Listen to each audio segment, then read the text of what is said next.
could they be? This is turning into a major headache.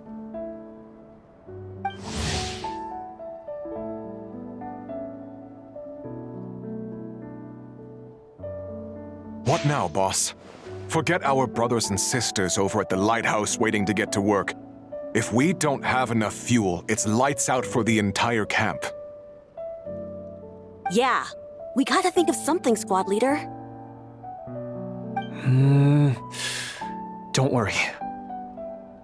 Head back to your posts. I'll take care of this.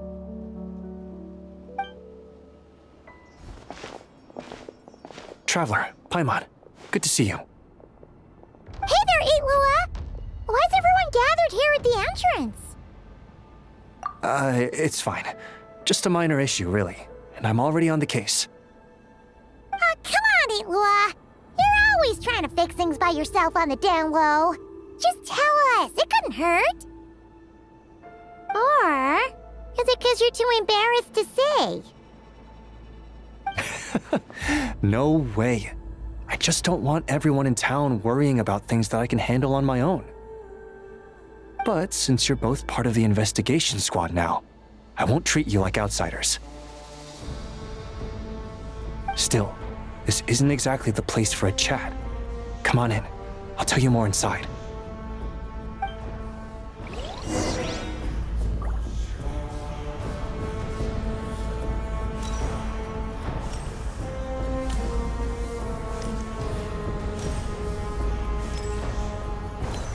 Squad leader, I've compiled what data we have on the bases we can still control. My report is over at the command post. Got it. Thanks, Roland.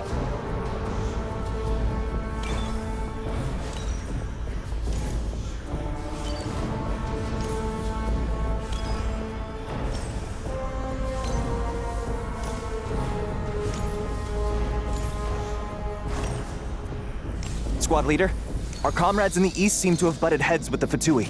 They say they're going to send someone over. Got it. I'll be over as soon as I can.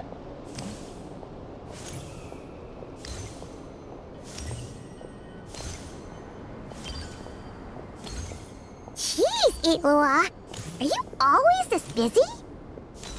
Recently, yes. There's just so much work to catch up on.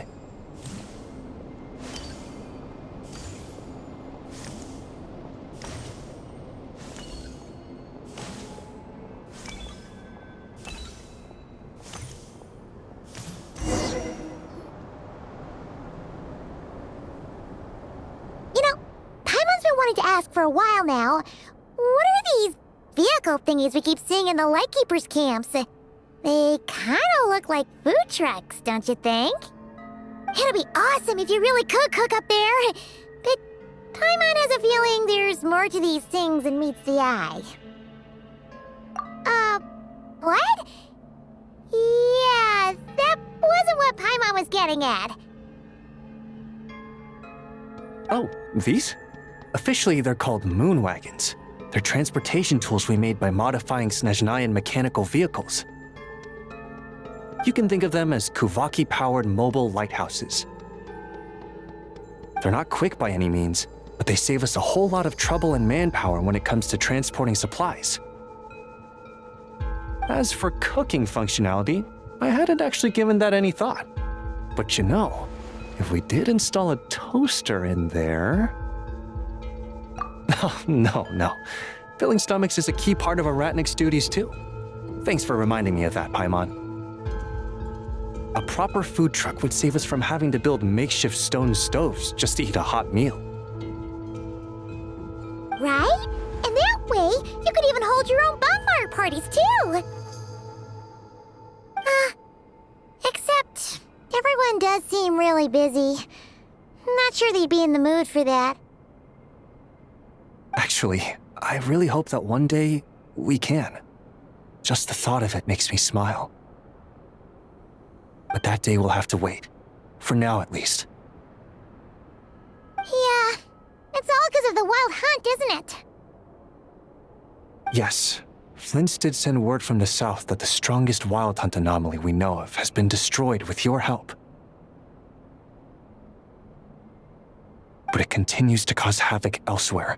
so there's no easing off for us.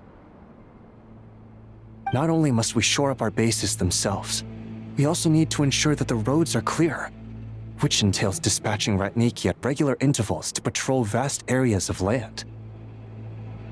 Whew. Just listening to all that is kind of tiring already. You Lightkeepers sure have it tough. And that's just the basics. The real danger lies with those wild hunt outbreaks that suddenly just appear out of nowhere. Such tasks are all handled by Gramps, Flynn's, Olav, and those guys. I can't have Gramps fretting over every last thing, so I've taken over handling of the groundwork. Honestly, compared to our shortage of manpower, supply prep is nothing. To continue on the topic of food, even the best cook in the world couldn't do anything without ingredients. Over the years, many of our former bases have fallen into disrepair, making them ill-suited for long-term postings. At the moment, everyone has to shuttle back and forth between our camps and HQ, leading to fewer and fewer people available for combat deployments. Yup, and that's turning this place into a permanent base. And most importantly, what's a Lightkeeper stronghold without a lighthouse? So, you want to build one here? Exactly. We'll need it if we're to stand any chance against the Wild Hunt's attacks. Which is easy to say, but in practice, I think you've seen enough to know it's not going too smoothly. Oh, right! Paimon almost forgot that we were here to help. So, what's the issue? Well, building our encampment will require lots of fuel and supplies. Generally, we bring it all in on moon wagons all the way from Pyramida. If only it were so simple. The main problem is, we need a special kind of oil refined using Kuvaki. It's true that the plants nearby are full of Kuvaki, and they'll keep us going. For a while at least. But supplying the fuel for a lighthouse is a whole other ballgame. Unfortunately though, there's been no sign of the supplies that should have arrived last night. Valdis is in charge of transport, and he's always been meticulous, so it's unlikely that he got careless and missed the timing or something. And that's precisely why I'm worried that they might have encountered some trouble. Yeah, there's always a way out of every jam. Even if that means being trapped inside a sealed barrel or getting buried neck deep. Surely this can't be any worse than that. Don't tell me that's actually happened. I guess I underestimated you two again. Anyway, we can have a look around. Maybe they've just lost their way. Maybe so. Anyway, there's no time to lose, so follow me. Yep, let's move.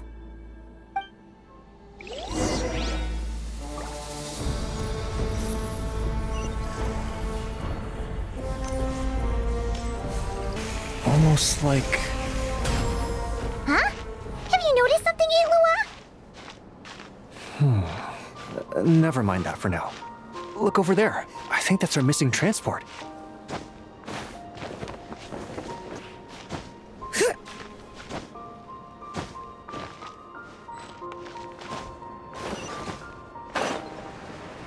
Well, that's weird. That's the vehicle, all right, but there doesn't seem to be anyone around. Huh? Is someone there? Help! Please, help me!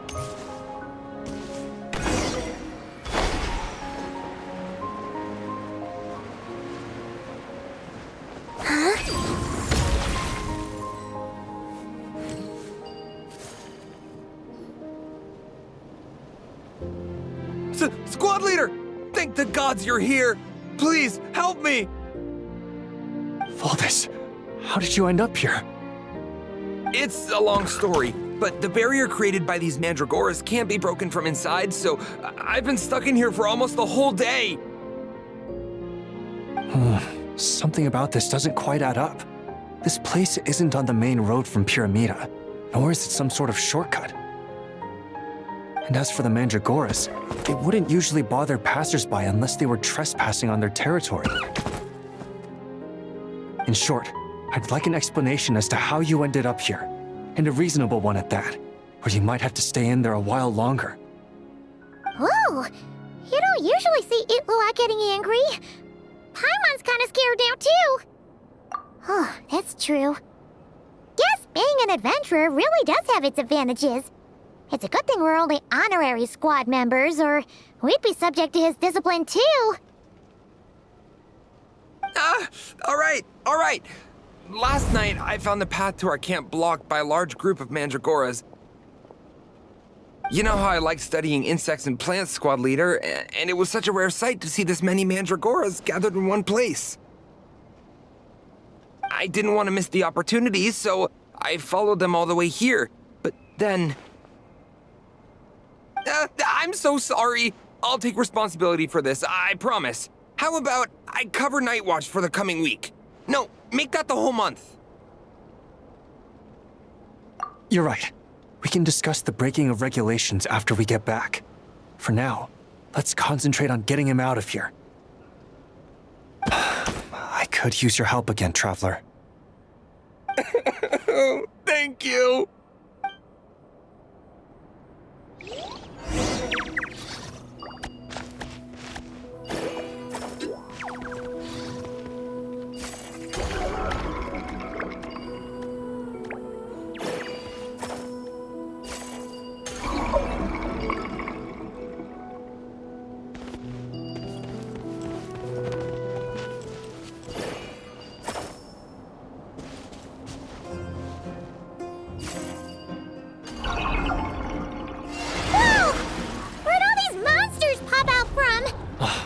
Guard down. Prepare for battle, everyone. You got this! Surge! The sky clears, the glazed moon shines! Smite the dust!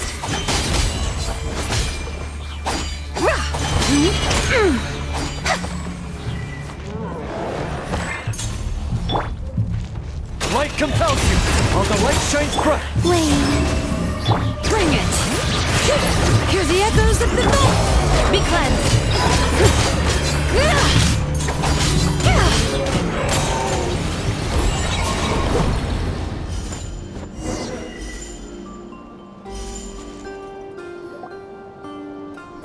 Phew!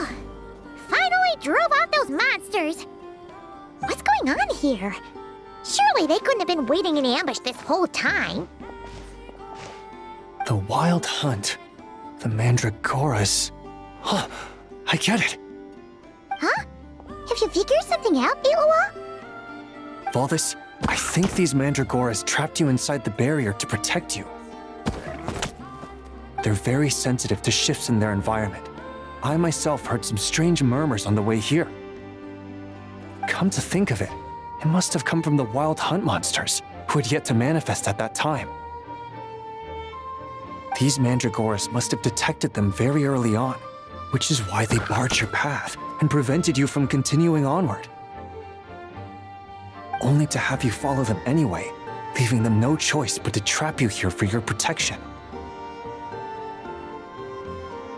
I see. So that's what was going on. No wonder they refused to leave the area. They probably only protected you because they detected the scent of grass and flowers on your person. Perhaps because of all the time you spend around them. Either way, thank you both. There doesn't seem to be any further danger.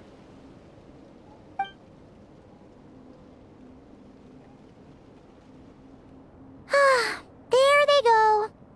Adorable little fellas, huh? And they didn't even ask for a reward.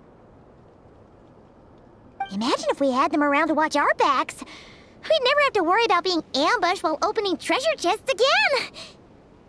You know, putting it like that, it was kind of understandable that Valdis would want to follow them. Right? Finally, someone understands me.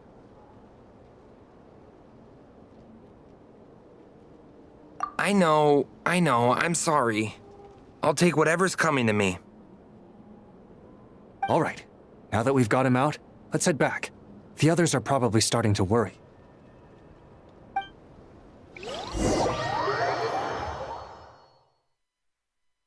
Alrighty, That's the issue resolved and our fuel stocks replenished. Thank you both very much. Don't mention it. We're part of the team, right? He neglected his duty while escorting a supply shipment, which is a violation of our regulations. However, he did encounter a pretty dangerous situation related to the wild hunt, and we didn't end up suffering any losses. As such, as per his wishes, he'll be responsible for protecting the lighthouse throughout its next month of construction. Hope he doesn't start slacking off again. Now that she's a member of the team, Paimon's gonna start coming down to check up on him. Oh, and see how the lighthouse is coming along, too. Speaking of which, Paimon wonders what it'll look like once it's all done. It won't be as impressive as the one at Final Night Cemetery, that's for sure. Still, it'll be bright enough to serve as a beacon to guide travelers through the night. So long as we're able to keep people safe, whether from the wild hunt or anything else, our efforts will not have been in vain. Anyway, I should go back to sorting through our archives. All that work isn't gonna do itself.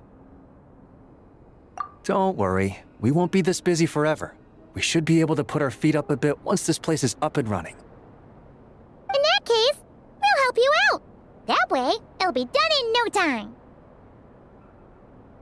Your help would be most welcome, believe me. But I'm sure you've got a lot on your plate already. And asking you to come all this way just to do our work for us, it wouldn't feel right. How about this then? If you find anything useful during your adventures and you happen to be passing by, feel free to drop it off. Come on, it's no biggie. Like you said, we're squad mates now. Isn't that right, Traveler? In that case, let me say again that it's an honor to have you as my squad mates.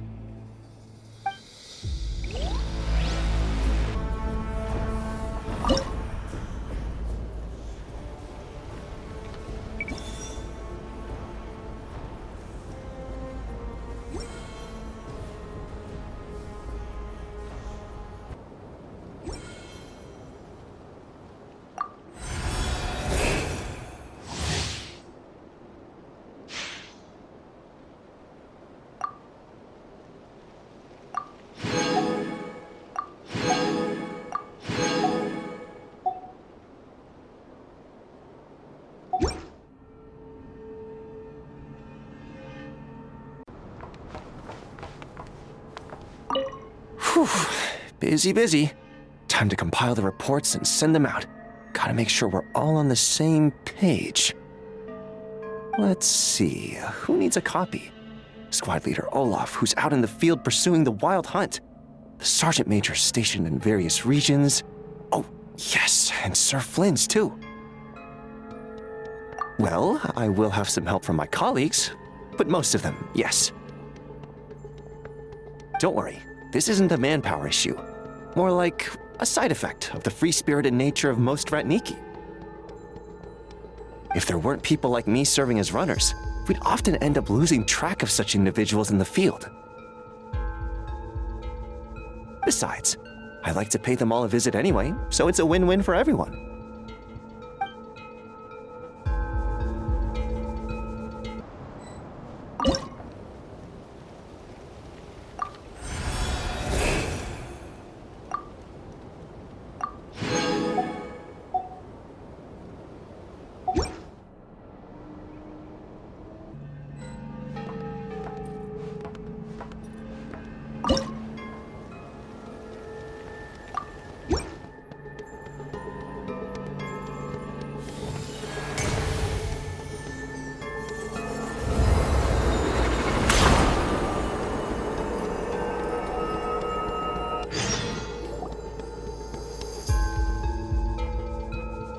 Mission accomplished. Looks like a whole new camp. Yup, even the fortifications are complete too. Any attackers, be they monsters or otherwise, will have a hard time overcoming our defenses now. The lighthouse has half a month's worth of fuel supplies, So even in the event of some massive wild hunt assault, we should be able to hold out until reinforcements arrive.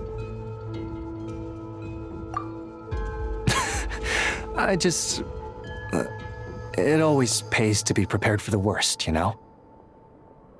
Either way, guess you can take a bit of a break now that it's all done. Right, and that's why I'll be taking a trip home first. I mean, it's been a while since I've seen my old pops. Home? Oh yeah! Paimon's gotten so used to seeing you here, she almost forgot you're actually from Pyramida. Why don't you come along? If you wouldn't mind, I'd like to host you at our place. We've set up a food truck here as per Paimon's suggestion, but cooking at home is more convenient all the same. Oh, so you'll be cooking? Well, you're in luck, because Paimon never says no to a tasty meal.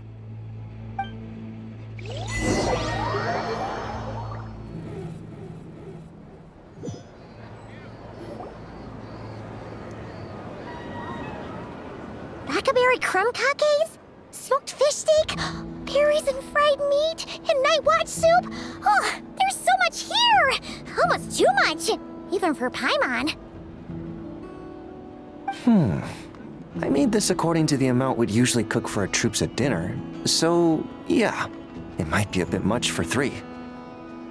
No worries though, just take your time. I'll need to go see my old pops in a bit, so feel free to stay until evening. Well, I did cook for everyone a lot before taking up my current post.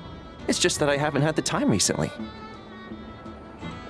The people of Pyramida come from every corner of the world, so there's a wide variety of palates to cater for. In other words, it pays to dabble. But since I'm not yet familiar with your preferences, I just made a bit of everything. If there's anything here you particularly like, don't hesitate to say so. What's that supposed to mean? Let's get this straight.